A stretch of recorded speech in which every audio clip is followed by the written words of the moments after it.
it's an honor obviously to moderate this group of people.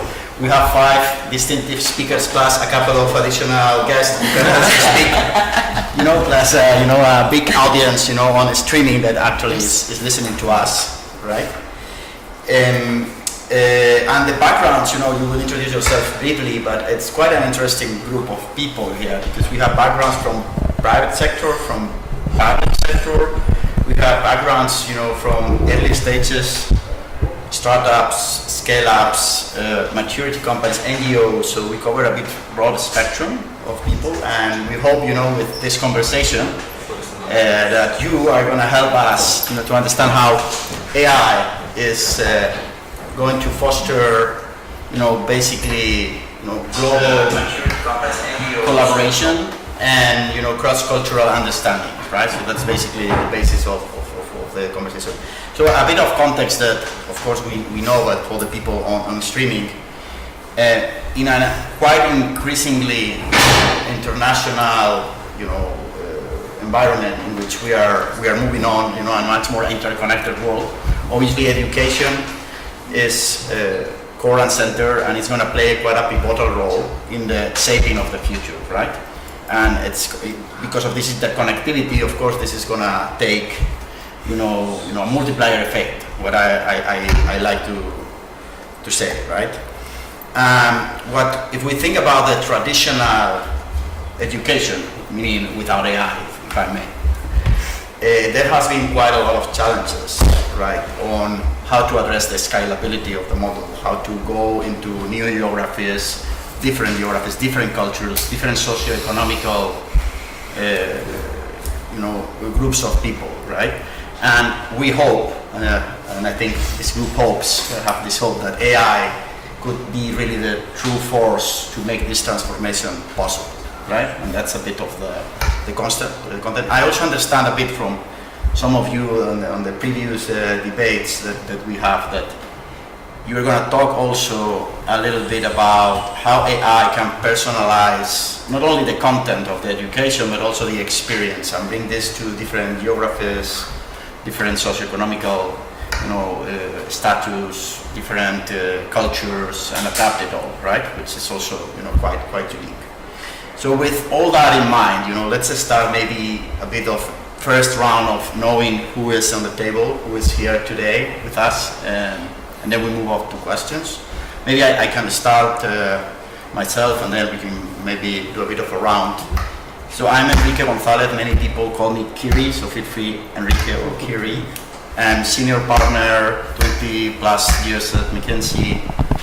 I have a bit of a global picture, having worked in 30 countries globally. I lead telecom, media, tech, and education in Iberia, Spain, and Portugal, so that's part of the reason I'm here. But to be honest, the main reason I'm here is I have a passion of education. I really believe that's the motor of change. And I combine this McKinsey role with some teaching experience. So I was teacher actually, and someone mentioned that as the kids in ICAI. So here it's a university, engineering university I teach. In the past, then I teach at MIT, MBA. Then not anymore. Now I teach here in IA Business School and UNIR. So as you see, I also have a bit of a passion. So I want to really, get a bit of your brains and power to learn from you guys, right? So with that, maybe we can start with a bit of an introduction. Mark, do you want to start, and then Ben, and we move forward? Well, I'll say hello. You, I think, know me as the founder of the Center for AI and Digital Policy. I have 2 other hats, at least. One, I'm also a professor at Georgetown Law, where I teach GDPR. And I told my students this semester that if they used generative AI to write their papers, I would use generative AI to grade them. So this was our deal. And, as I mentioned also, I'm a chess player, but also a chess instructor. And so I'm interested in the role of AI, particularly in scholastic environments where, people have great exposure to technologies, and we can see, a lot of rapid progress, but there are also some costs. So.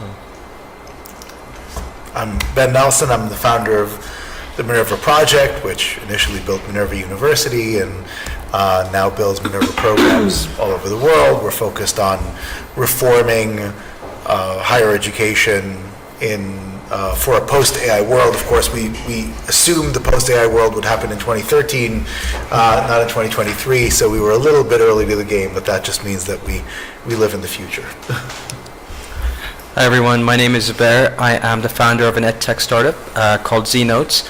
Z-Notes is addressing inequalities in education, especially at secondary school examinations, and we do so by providing free educational resources and peer learning support that has benefited over 5 million students and teachers in 190 countries.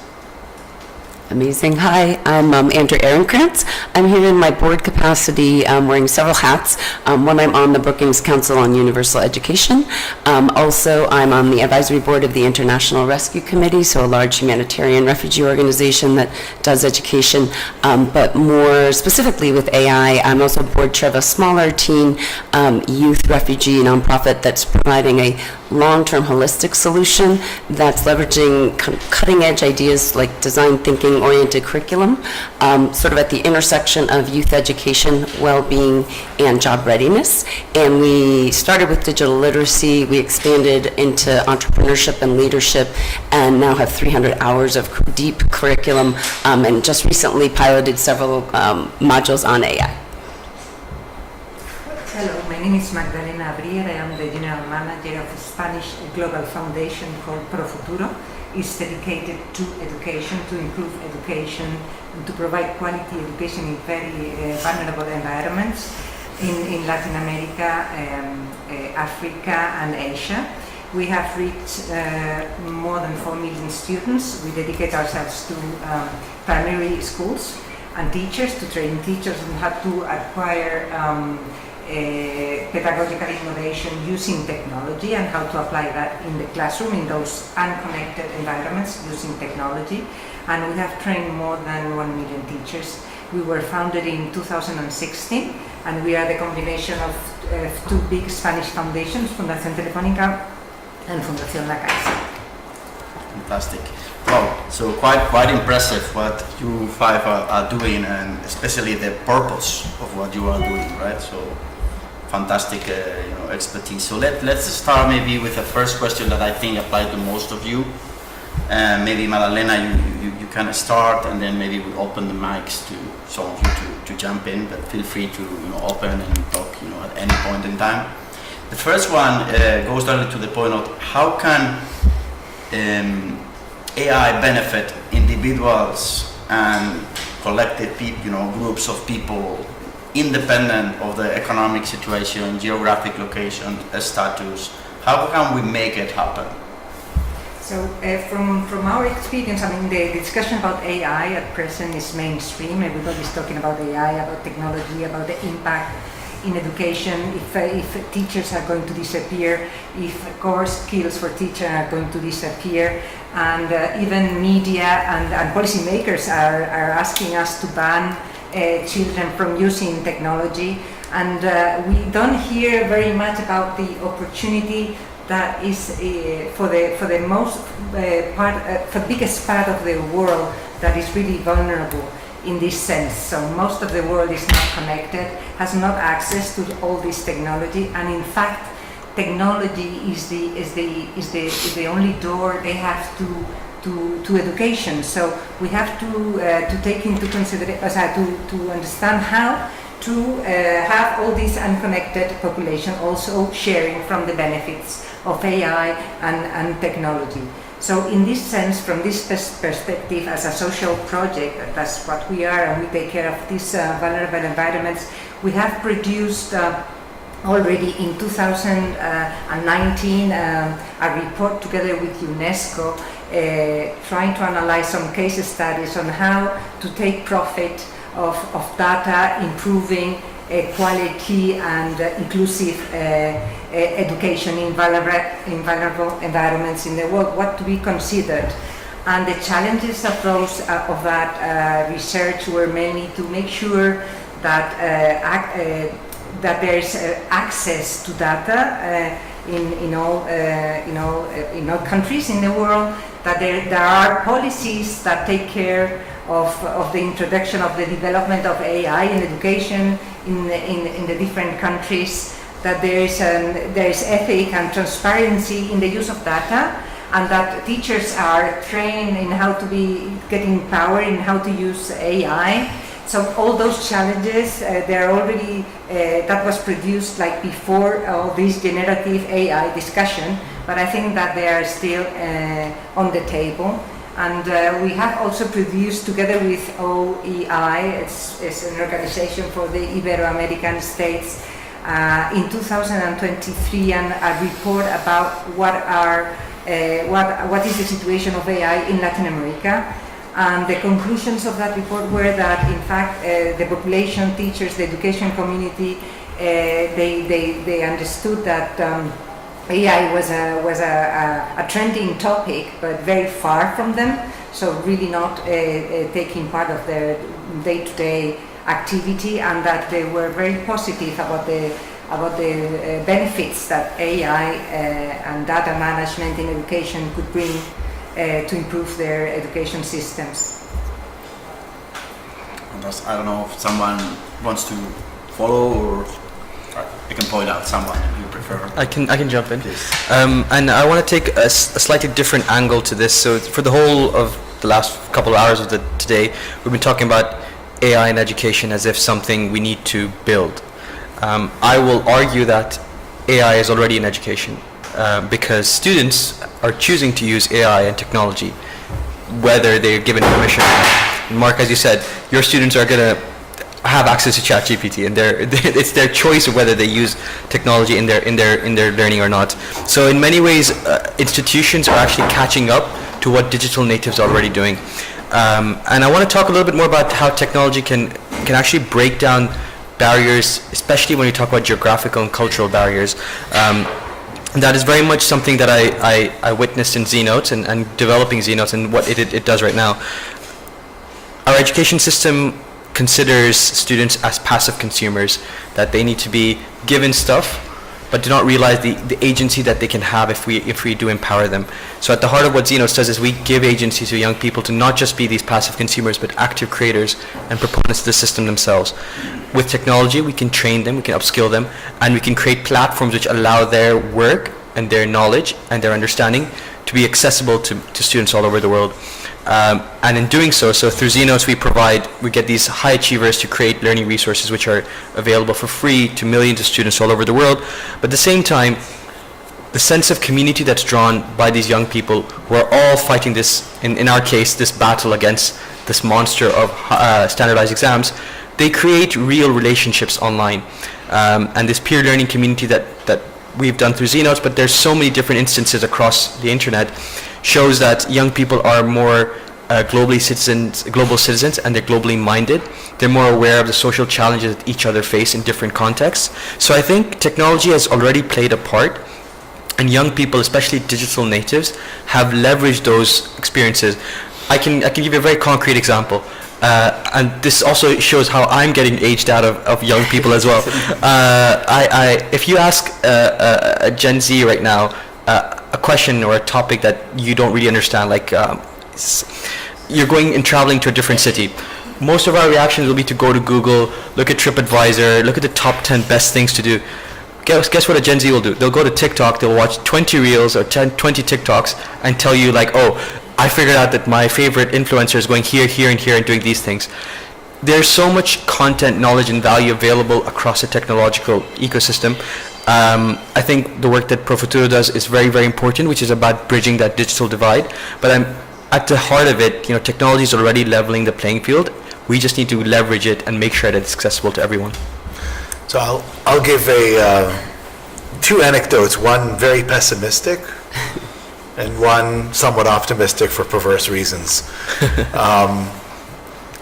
I think that on the pessimistic side, unfortunately, tools that are available, even when they're available broadly, accrue to the wealthy at disproportionate rates. And there's practically nothing we can do about it.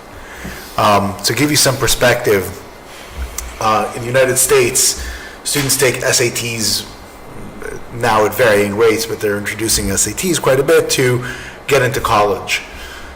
Just curious if you, a little poll to our fellow panelists, if you're born into the top 20th percentile, or top quintile, top 20% of the socioeconomic distribution, how much more likely are you to have a 1300 or above on the SAT, which is considered the cutoff to get into a good university? How much more likely are you to have a 1300 or above SAT score than if you were born into the bottom quintile? 90%. 90% more likely. Any other? 3 times more likely. How much more? 5 times more likely. 5 times? Or 100 times. I'm going to go with much more. 24 times. Wow. You are 24 times more likely to have a 1300 SAT score or more born into the top 20 percentile versus the bottom 20 percentile. I will tell you, you are not 24 times more likely to be hyper intelligent if you were born in the top 20 versus the bottom 20. It is completely bastardized form of assessment, and unfortunately, many of these tools are accrue to. So I would imagine many of the AI tools that are going to be developed will unfortunately accrue to wealthy students. However, there is a slight silver lining. Different kind of statistic. There was an internal study not published, which I got my hands on, which is always the best kind, on a very prestigious private boarding school in the United States.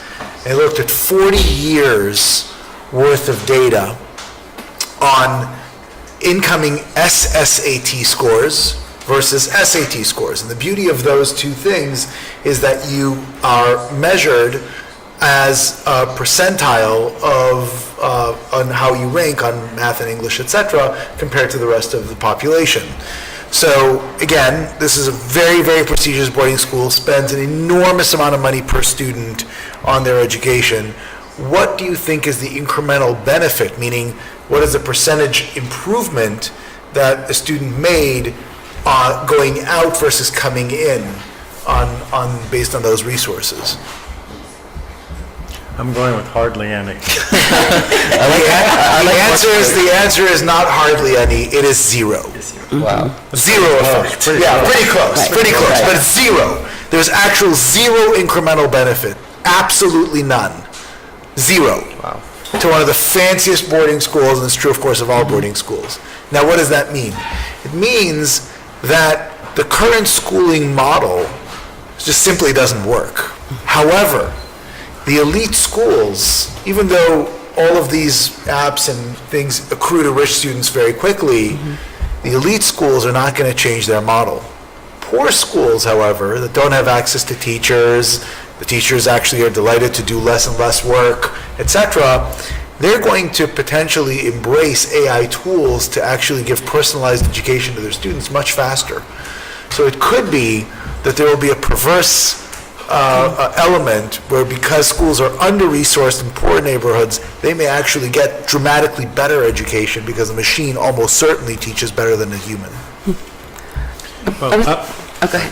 I was going to say, I was just going to build on your first point with respect to probably one of the most disadvantaged populations, which is displaced refugees. And I think it reflects a lot of the themes we've heard at the conference, and also sort of begs the question about your point about digital natives, because our experience in the field with refugee teens is they are not at all digital natives. And that what we all have to remember is the context in terms of making sure that AI is accessible and has equal opportunity. And so you have to start, our experience shows, with the foundational building blocks first, maybe with digital literacy, digital skills, and media literacy, so they even know what the internet is and how to use it and how to interpret those results, which are much more simplistic. I sort of think of it as like the two-dimensional version. Then adding on, again, another theme here is all those, someone was calling the soft skills power skills, so those critical thinking skills, all those other things that give you judgment and reasoning, again, to interpret things. And then, and only then, is the 3D or even 4-dimensional idea of AI the kind of thing that those most disadvantaged populations can access. And so I think it's just important. I think a lot of times AI and the developers, the Silicon Valley folks, think of it as a technology and access is all you need. But there's all these other sort of fundamental skills that have to be there for everyone to really become digital natives and to be able to get the benefits. So let me begin by saying, actually, my wife is a teacher in Washington, D.C., which is a difficult place to be a teacher. And I think we all have this innate instinct that we want to uplift people and provide them with the necessary resources. And we think about schools, and we think about books, at least we used to think about books. We think about a decent playing field, we think about good teachers, we think about access to the internet. These are all, I would say, educational resources. And our instinct is to ensure that they are broadly and fairly distributed, which I think is a very good intuition. I'd like to suggest that with AI, there's something a bit more subtle going on that we need to be aware of. This is a technology that interacts with children and collects data from children and directs children, sometimes without the full control of the teacher who's responsible for the success of the children.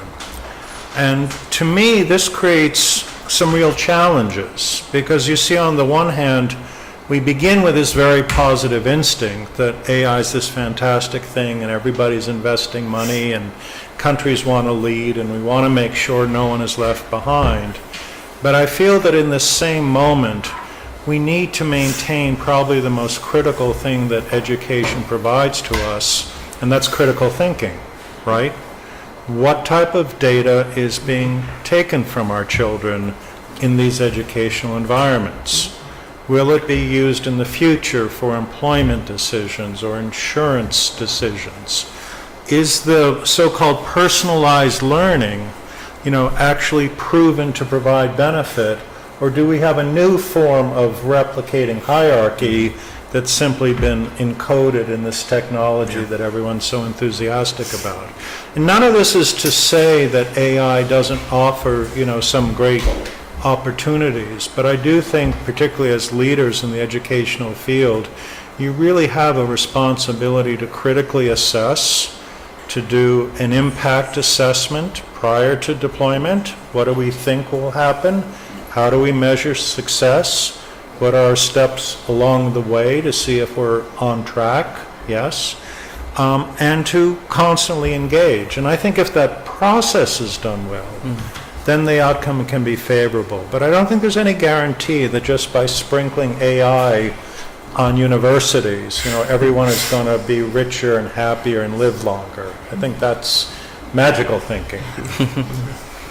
Yeah, no, I'm an optimistic, so a lot of challenges, but I see a lot of opportunity, from, the starting point that Ben was mentioning to, all the possibilities that were around here. So hopefully, we get along all these problems. So let me maybe switch gears, assuming that we all want this technology, right, to be for the best, right?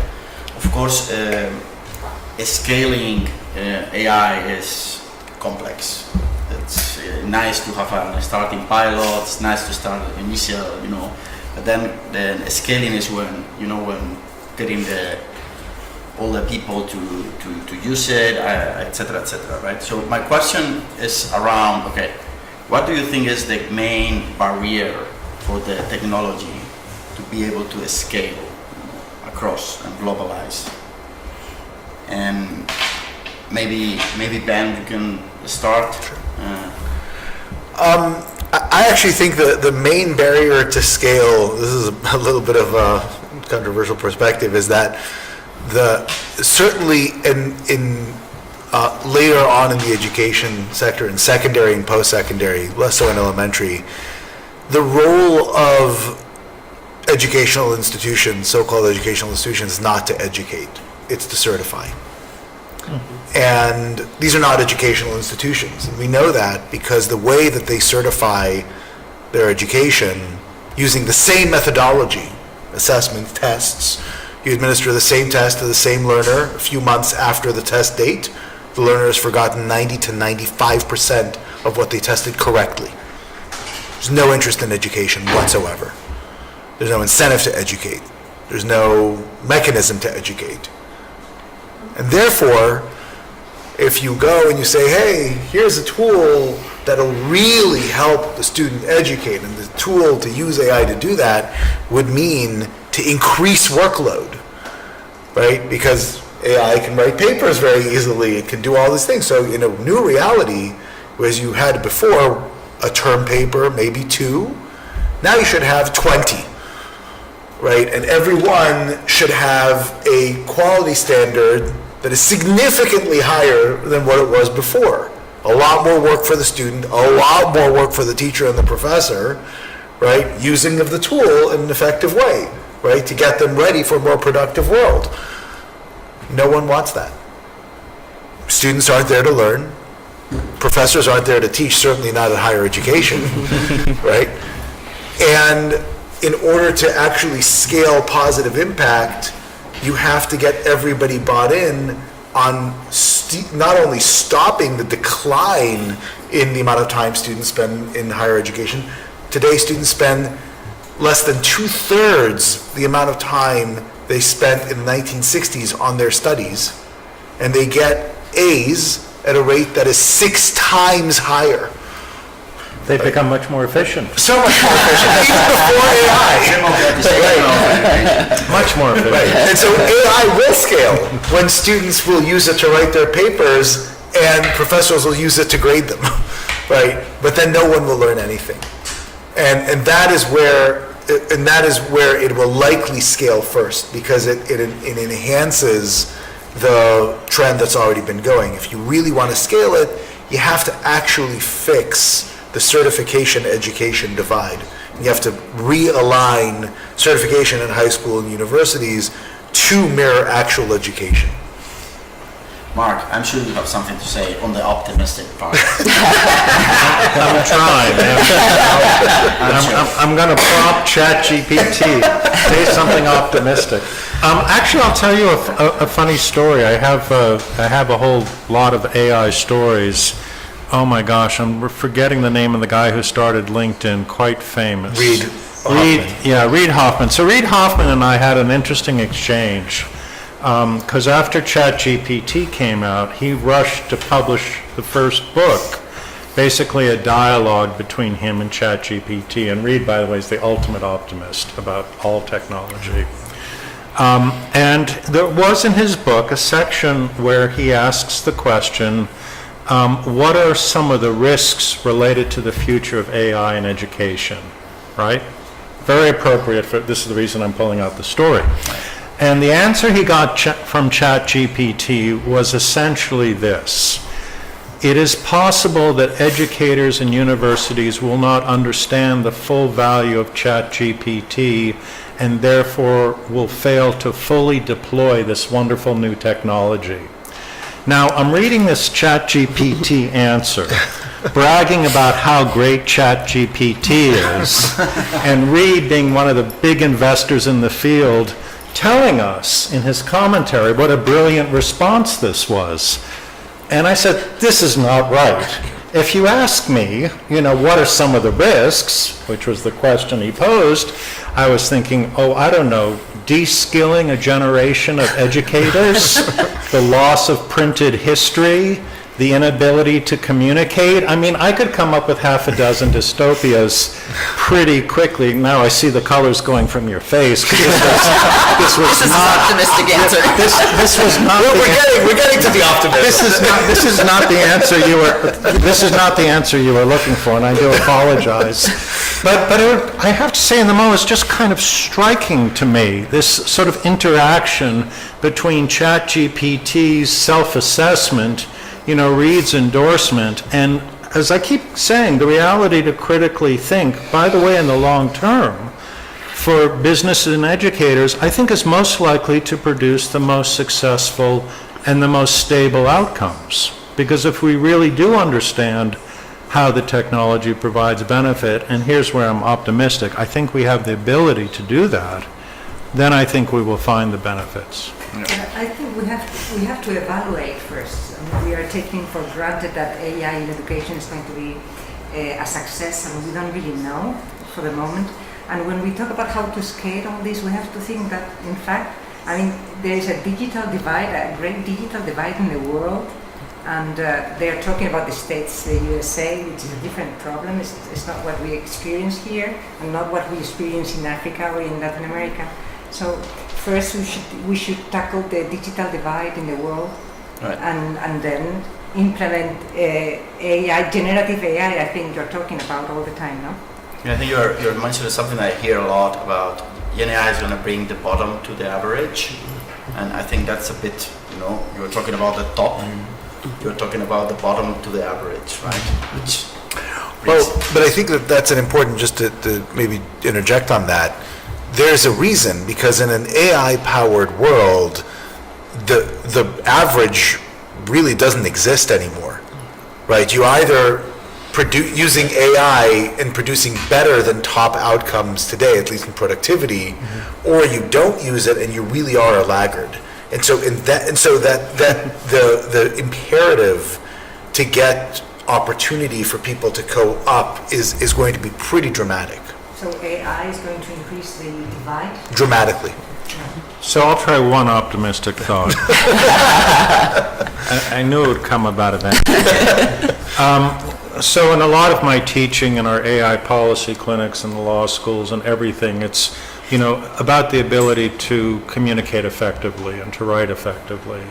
And I will say that some of the writing tools that have been developed over the last few years, I have in mind, for example, Grammarly, are very good at helping people who struggle in expressing themselves, write more clearly. I mean, we remember in the early days when there was something called word processing, we had spelling correction. Okay, that was helpful. And then we had thesaurus, better words. And now we actually have tools that help people write better, which I think we should encourage. And I've told my students, you're welcome to do this, by the way. I want to read a better paper from you. And I think it has had a great sort of raising up effect for a lot of people who struggle with communication.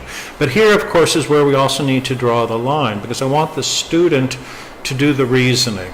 So I would say, yes, Grammarly, better writing. ChatGPT, I'm not so sure. I want to see your thinking and your analysis, and I certainly don't want to grade 20 times as many papers. So, but it's working. Let me just say, it is actually working in education. Can I add one small point? And I was coming back to Magdalena's point around who's actually able to access the technology.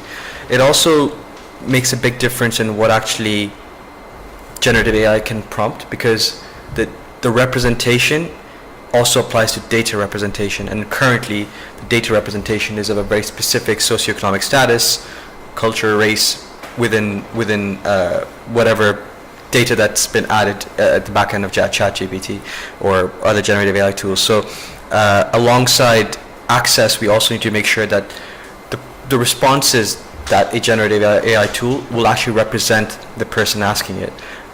Will it know the lost stories of certain subcontinent Asia or Africa? Would it know the legends? Would it know the kind of the nuances of that culture?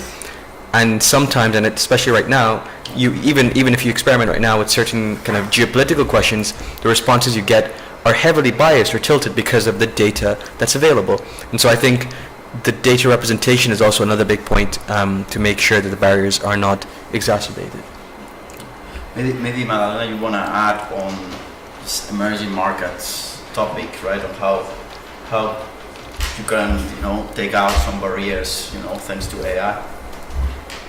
Some barriers. I mean, because I don't know if we're just discussing here about generative AI, and my AI is really based on the data available to take decisions to improve the system, and to decrease the administrative work for teachers, and help them teach better and analyze exactly what they're, or analyze better what are the tools they have to improve teacher learning, or the pupils' learning. So, I mean, AI has been on the table for many years. It's not synonymous, no, AI and generative AI. No. So we are all talking right now. It seems to me that we are just discussing about generative AI. And in fact, AI is a very good tool to analyze information, no, and to predict behaviors and to automatize replies, not necessarily generative. So in the emerging markets, I think there's still a lot to do with data, gathering data, cleaning data, producing data, analyzing data, and providing the tools that the governments need to make better decisions. So it's not yet perverted, no, by generative AI. So I think that in the USA, I mean, you are at a different stage. We've seen the future. It's a little scary. Okay, so maybe before we close, when we are getting to the limit, I would love to ask you for one sentence, each of you, that summarize a bit, you know, what's in your thoughts and what you hear from others. Maybe we can get around, and Mark, Ben, and... Well, as I said, I think this can be very beneficial, but I think we need to think critically, maintain control, assess risk, and look ahead.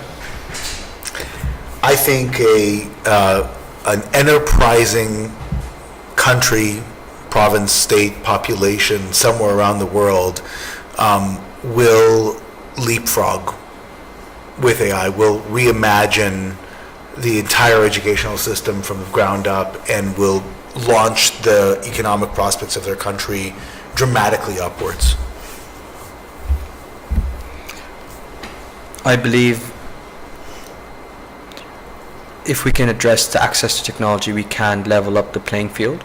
The question is, how do we ensure equal access to all? And I guess I would build on that with the challenge of thinking of building digital citizens of the world. And I think that takes you to many different planes. There's digital skills, there's exposure to different kinds of thinking, and there's also this concept of citizenship, which is community building and all the sort of social and people side of things as well. And I think if we could build that, that might solve some of the problems. I would add to your comment, equal access I think is a key for an optimistic view of the future and of humanity, so equal access for everyone. Maybe I finish also with my own sentence from what I hear. So I think we're in a moment of truth, and a lot of challenges, but also bright opportunities ahead of us, and it's on us, humanity, to really decide where to go, how much we need to invest, you know. If we go for the good way, you know, of course, inequality, you know, inclusion, efficiency, you know, will be there. So maybe with this, just tell you thank you very, very much, you know, for being here, you know, quite inspiring debate, insights, and if I take some of the quotes from this morning, I think I come with much more questions that I came when we start, which this is what tell us we are human, right? So thank you very much to all of you. Thank you.